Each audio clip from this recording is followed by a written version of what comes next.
জোৰদাৰ গতিত চলিছে নিৰ্বাচনী প্ৰচাৰ। শোণিতপুৰ লোকসভা সমষ্টিৰ বিজেপি প্ৰাৰ্থী ৰঞ্জিত দত্তৰ মাৰাথান প্ৰচাৰ অভিযান। ৰঞ্জিত দত্তৰ হৈ ব্যাপক প্ৰচাৰ চলালে মন্ত্ৰী অশোক সিংহলে। শুকুৰবাৰে বৰছলা সমষ্টিত এনেদৰে প্ৰচাৰত ব্যস্ত থাকিল ৰঞ্জিত দত্ত। সমষ্টিটোৰ কেইবাটাও স্থানত ৰঞ্জিত দত্তৰ হৈ প্ৰচাৰ চলাই মন্ত্ৰী অশোক সিংহলে।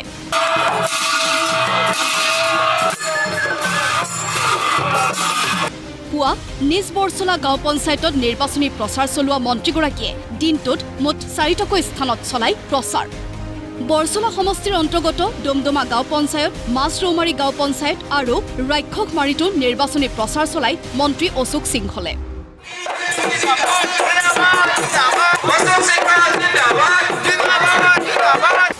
নিৰ্বাচনী প্ৰচাৰ সভাত মন্ত্ৰী অশোক সিংহলৰ মন্তব্য, বিজেপিৰ ৰাজনৈতিক আধাৰ উন্নয়ন।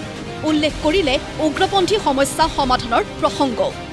আমি অকল ভাষণ দিয়াৰ কাৰণে ৰাজনীতি নকৰোঁ, আমাৰ ৰাজনীতিৰ আধাৰ হ'ল উন্নয়ন, আমাৰ ৰাজনীতিৰ আধাৰ হ'ল অন্তৰ্দয়, আমাৰ ৰাজনীতিৰ আধাৰ হ'ল আপোনালোকৰ জীৱনত পোহৰ অনা, আমাৰ ৰাজনীতিৰ আধাৰ হ'ল আপোনালোকে দেখা সপোন আমি বাস্তৱ কৰিব লাগে। ভাৰতীয় জনতা পাৰ্টীয়ে দিনে ৰাতি কষ্ট সাধন কৰি আপোনালোকৰ জীৱনত কেনেকৈ পোহৰ আহিব পাৰে তাৰ বাবে আমি কাম কৰি আছোঁ। এটা সময় আছিলে শোণিতপুৰত হিংসা, অসমত হিংসা, গুলি, বাৰুদ, কিডনেপিং, হত্যা। 2014 চনত ঢেকীয়াজুলি অঞ্চলত FRCত প্ৰায় 32জন লোকক হত্যা কৰা হৈছিল উগ্ৰপন্থীৰ জৰিয়তে।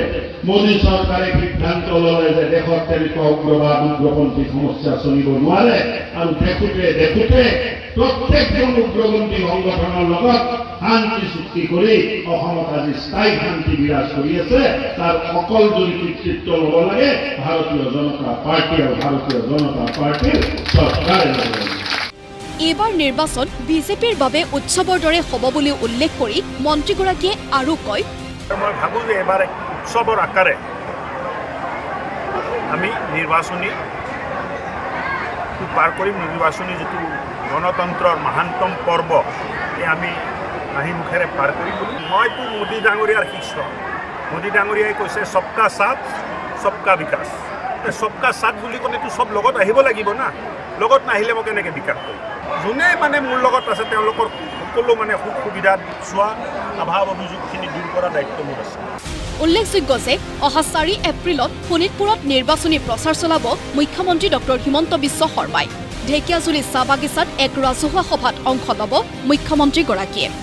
তেজপুৰৰ পৰা অৰ্ণৱ নাথৰ ৰিপৰ্ট, প্ৰতিদিন টাইম।